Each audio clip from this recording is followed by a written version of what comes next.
From UFOs to ghost and psychic powers, history is riddled with unexplained events. You can turn back now or learn the stuff they don't want you to know.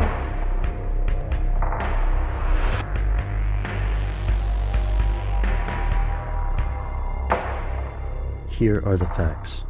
For several decades, Denver, Colorado has been a growing metropolis. As early as 1989, local businesses and government agencies began to plan for a newer, larger airport. In 1995, the Denver International Airport opened and was hailed as one of the most advanced airports in the United States. With an area of over 55 square miles, it's also one of the largest. But to some people, this is no ordinary airport.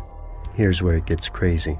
Conspiracy theorists like Phil Schneider think it's a front for an extensive underground base, alternately described as an alien enclave, a concentration camp, and a refuge in case of an apocalypse. This airport is reportedly much more than it seems to be on the surface. But what do conspiracists propose as evidence of these allegations? First, there are several odd pieces of art in the complex. Consider the murals depicting alternating scenes of multicultural peace and violence. One panel depicts a group of unburied coffins, and another shows semi-human soldiers trampling flowers and stabbing doves. But there's one obvious problem with taking these paintings as a sign from some new world order. Why would the airport's designers publicize this plan, especially if it's supposed to be a secret? To theorists, this could be either arrogance on the part of the conspirators or a hint by a sympathetic faction to alert lay people of the coming disaster. According to Leo Tanguma, the artist who painted the murals, these allegations are baseless and the assumptions are incorrect. Theorists such as Alex Christopher accuse Tanguma of being paid off by the New World government. And then there's the capstone in the southeastern terminal side of the airport, which bears the square and compass symbol of the Freemasons. There's also a time capsule under this stone, meant to be opened in 2094. Inscriptions also pepper the floor of the airport, most notably the Navajo phrase, Zit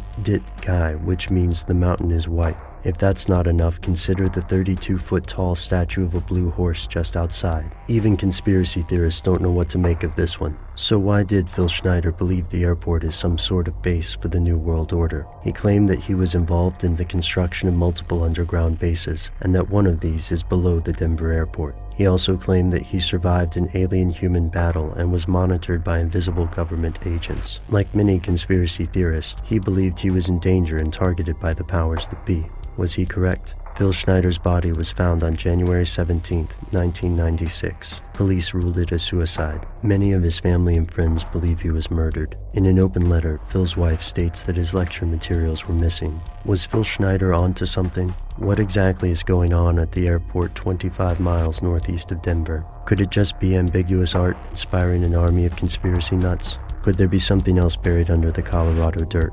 Something they don't want you to know.